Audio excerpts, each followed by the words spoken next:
स्वप्न 3 प्रकार के होते हैं।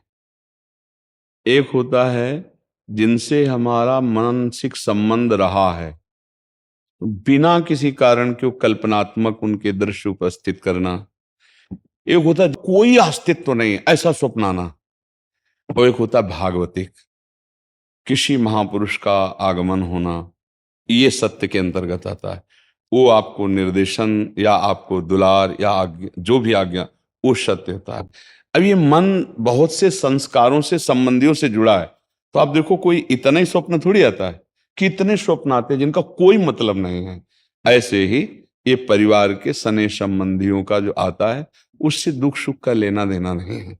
हाँ, ये जरूर है कि हम अपने जीवित अवस्था में कर्तव्य का उनके साथ पालन किया कि नहीं किया। अगर किया तो धन्य है, अगर नहीं किया तो अब कर लेना चाहिए। उनके प्रति नाम जप करना, उनके प्रति दान पुण्य करके उनको प्रदान करना, जैसे पिता है या पितामह है ये हम यहां से जो भी दान पुण्य करेंगे, जो भी अनुष्ठान कराएंगे, वो ट्रांसफर हो जाएगा, उनको पहुंच जाएगा। ऐसा विधान है। इसीलिए परिवार में चाहा जाता है कि कोई हमारे हो जो कम से कम हमें दान कर सके, पानी दान कर सके, अन्न दान कर सके, या कुछ ऐसा। जैसे ना पिंड दान कहा जाता है कि भाई पिंड दान करने वाला तो कोई हो।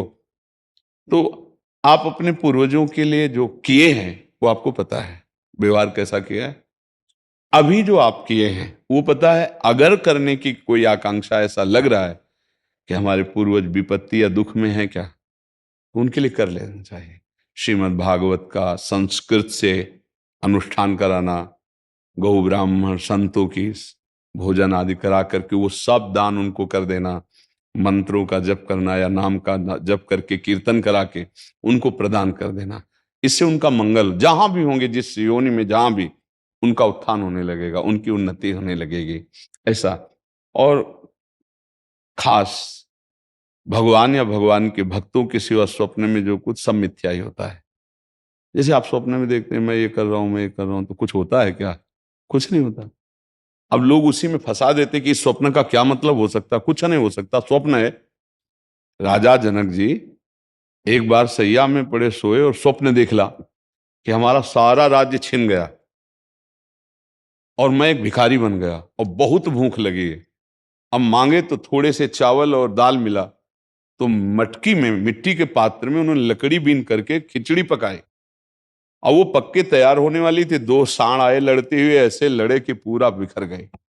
और भूख से व्याकुल, अरे ये क्या, ऐसे पूरा मेहनत किया हुआ सब भोजन, और आंख खुली तो महाराज जनक का सत्याग्रह। तो उनका ये सत्य कि वो सत्य, जो अभी जनक भूखा डोल रहा था, भीख मांगा और वो चावल दाल पका रहा था, वो जनक सत्य, ये सत्य।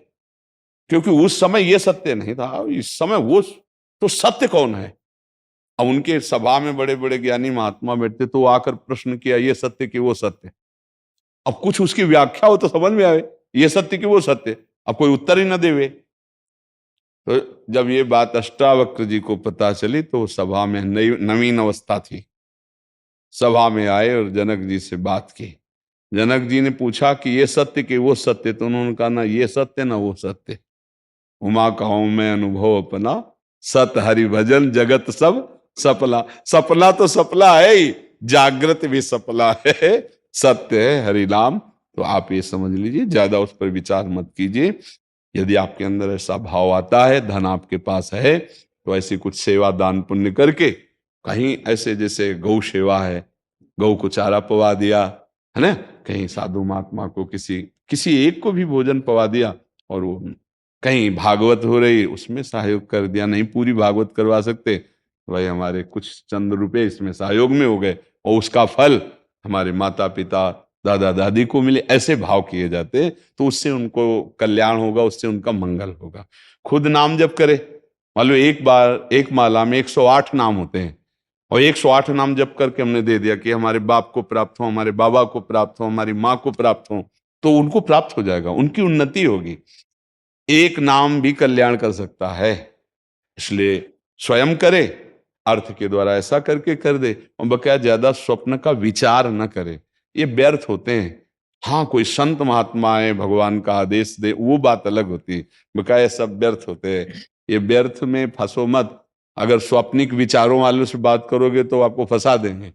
कुछ नहीं, जब जागृत स्वप्न है तो फिर स्वप्न तो स्वप्न ही है।